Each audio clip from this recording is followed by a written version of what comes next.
ሰላም ጤና ይስጥልኝ የተከበራችሁ የዩቲዩብ ቻናላችን ቤተሰቦች ሰዓቱን መደመጥ ያለባቸውን ሰበር መረጃዎች ይዘን ቀርበናል። ርዕሰ ጉዳዮቹን በማስቀደም ወደ ዝርዝር ዘገባዎቹ አልፋለሁ።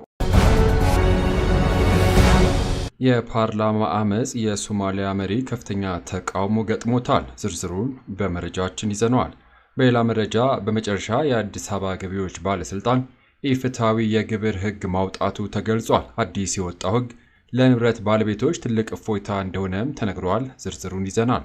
በሌላ ዜና የጉዳዩ አሳሳቢነት እየጨመረ በመምጣቱ የሚመለከተው አካል አፋጣኝ መፍትሄ ይሰጥበት ሲል የኢትዮጵያ ሕክምና ማህበር ዛሬ መግለጫን አውጥቷል። የኢትዮጵያ ሕክምና ማህበር ጉዳዩን አስመልክቶ ያወጣው መግለጫ ምን ይላል? በዝርዝር ወደ እናንተ እናደርሳለን።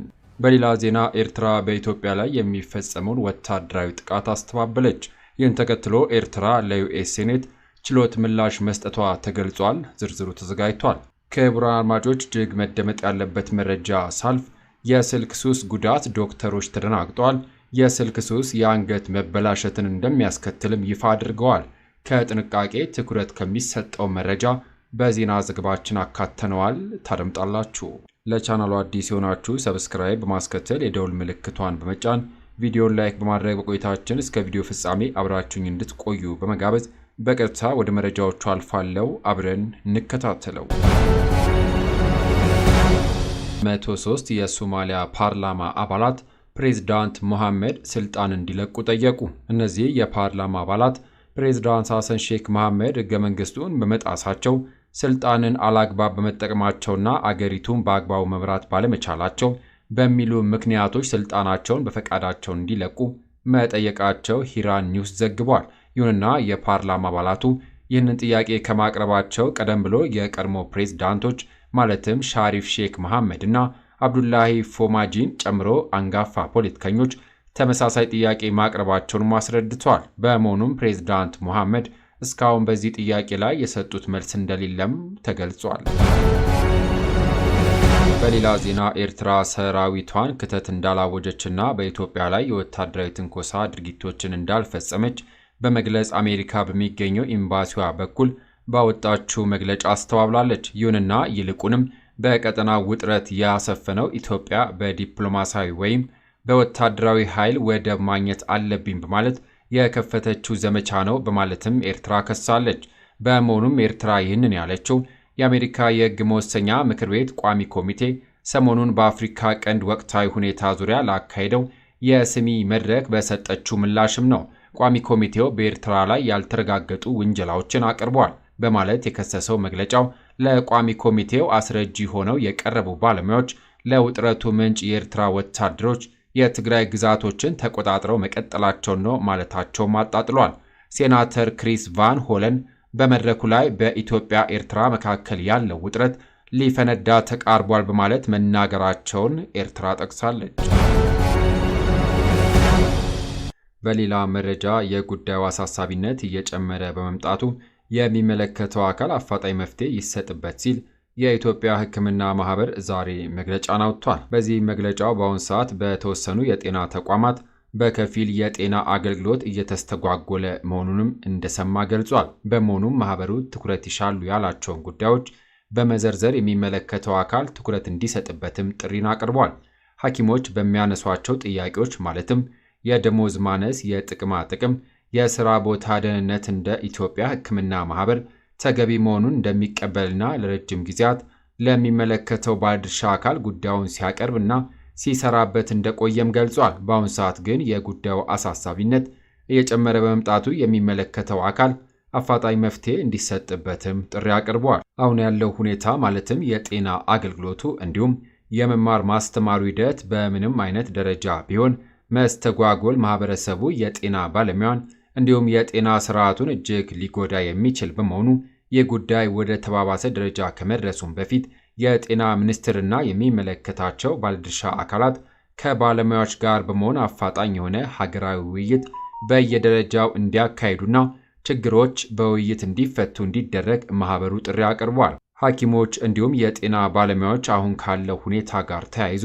በተለያዩ ቦታዎች ለእስር እየተዳረጉ መሆኑን በመግለጫው ባለሙያዎቹ ከእስር እንዲፈቱና ወደ ሥራ ገበታቸው ተመልሰው ለማህበረሰቡ አገልግሎት እንዲሰጡ ቢደረግ የተሻለ እንደሆነና በዚህ ረገድ የሚመለከታቸው አካላት አስፈላጊውን እገዛ እንዲያደርጉም አሳስበዋል።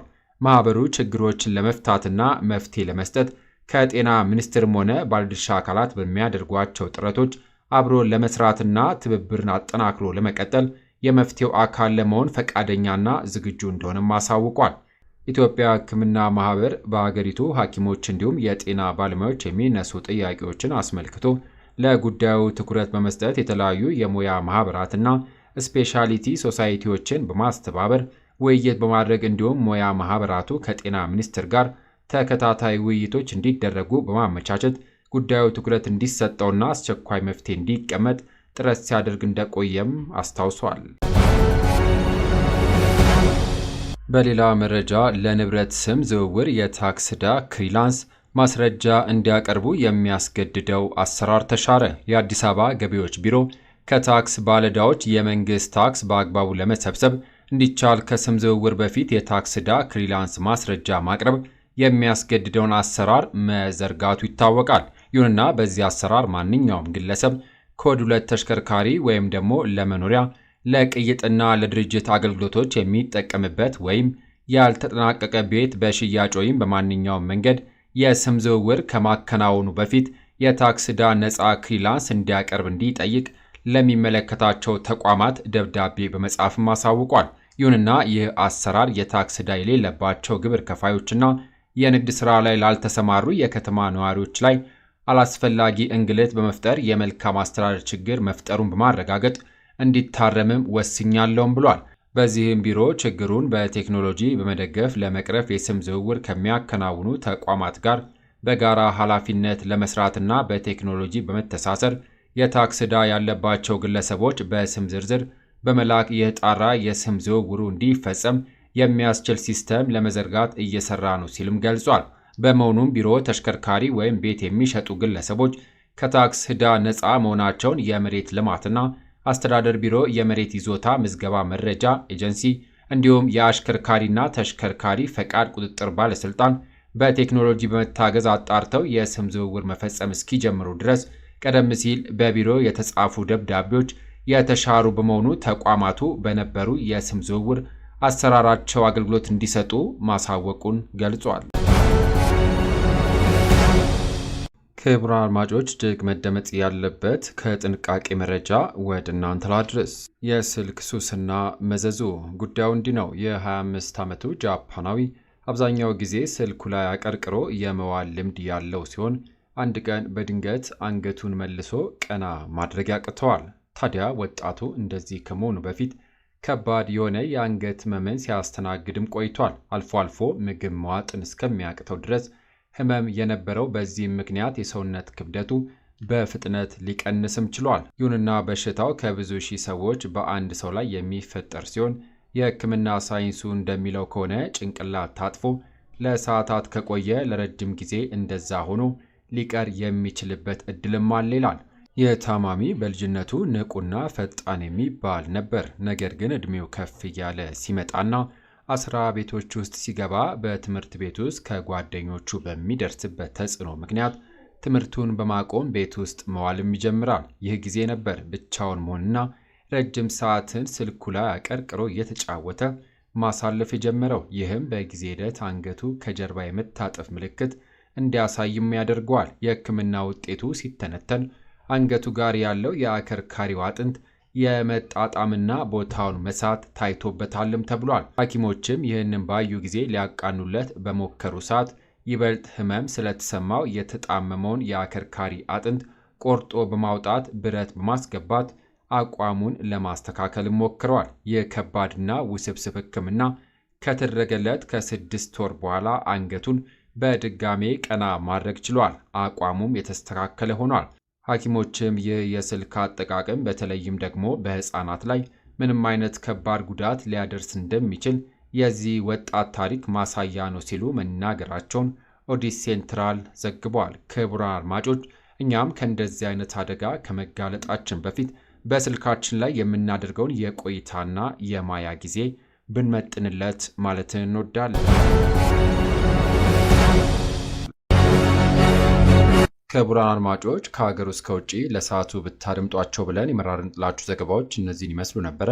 ከሰዓታት በኋላ በሌሎች በአዳዲስ ዘገባዎች እስከምንገናኝ ለሌሎች ለአዲስ መረጃዎች ተጨማሪ ትሩዝ ኢትዮጵያ ሶሻል ሚዲያን ሰብስክራይብ በማድረግ ቤተሰብ እንድትሆኑ ጋብዞታለሁ።